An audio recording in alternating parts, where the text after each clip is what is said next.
ce berbère. On a quitté le masjid pour prier dans la maison, alors que même la prière du vendredi qui est sacrée, et elle doit être faite. Donc ces gens-là ne voulaient plus de lui parce que son origine était berbère. C'est pour cela qu'il y a ce changement-là. La partie du corpus que nous relevons. Hein. En revanche, je peux vous dire très rapidement son étymologie. Hein.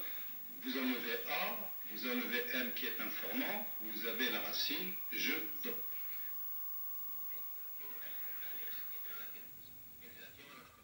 Eh bien, pour répondre à la question sur les écluses à Canaries, donc c'est vrai qu'il a existé une écluse du VIe siècle qui est disparue actuellement, donc une écluse castilienne dans la plage de Canteras, à Las Palmas, et c'est une écluse qui a été amenée par la tradition de Cadix aux Canaries, donc jusqu'à Casablanca, et pourtant, je n'ai pas encore observé des écluses. Il y en a deux, je pense, c'est pas un exemple très important, mais bon, il y a deux traces d'écluses de pêche à Echawira, à Morador. Mais la morphologie, les caractéristiques, je ne les connais pas. Donc c'est pour cela que je n'ai pas cité. Et puis par rapport à votre question sur les Marwata et leur rapport avec Barbate, moi je ne suis pas un expert en Moyen-Âge ni un arabiste, donc je n'ai pas les compétences, je n'ai pas les connaissances pour vous répondre. Mais cependant, je sais qu'il y a eu une proposition initiale de faire les liens entre les mots Barwata et Barbate. Mais il me semble que dernièrement, il y a eu des modifications par rapport à cette hypothèse. Je ne sais pas si mes collègues ici à la table, ils peuvent vous éclaircir parce que ça m'intéresserait moi aussi.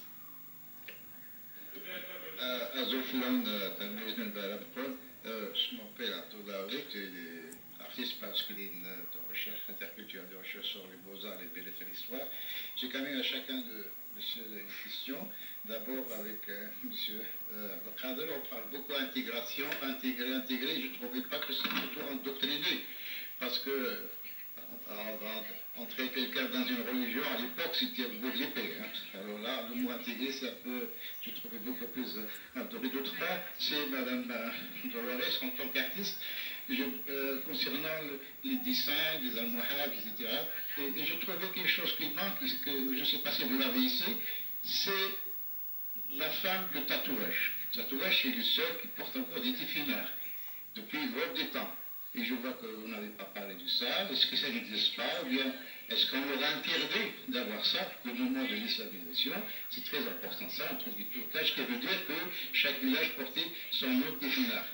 Bon, d'autre part, c'est Bonnefoy que j'aimerais bien, sur l'occasion de ce présent, on parle beaucoup des noirs, des personnes qui sont tous Ibn, mais dans les Mazirs, on dit Gma, Wiss, etc.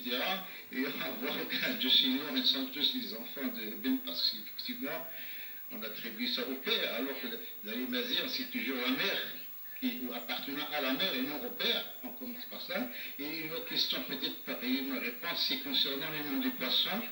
Vous savez, dans la région d'Agadir, nous avons Tassargan. Est-ce que ce mot Tassargan est vraiment le mot Amazir ou est-ce qu'il a un autre nom scientifique?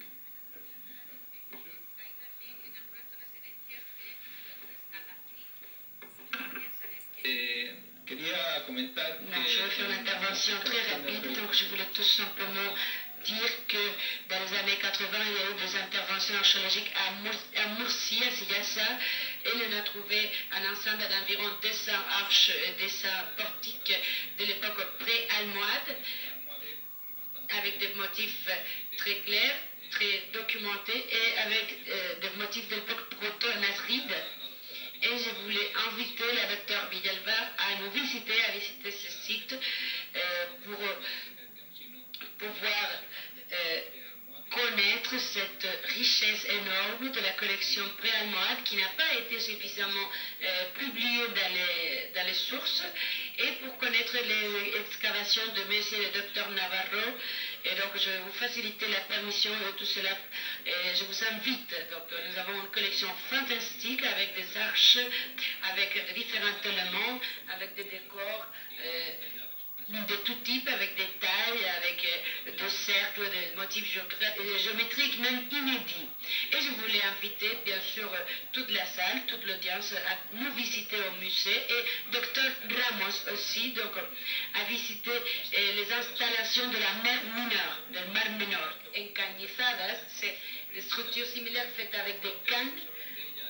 Et les premières sources qui les mentionnent sont du XIIIe siècle, de l'époque d'Alphonse X, à partir de 1266, et toujours en relation avec les impôts correspondant à ces structures, à ces activités.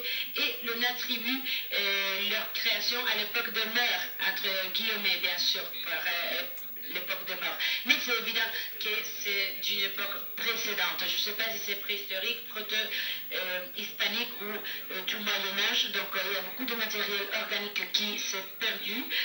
Bon. Mais c'est quand même très intéressant à étudier parce que c'est des pièges de mer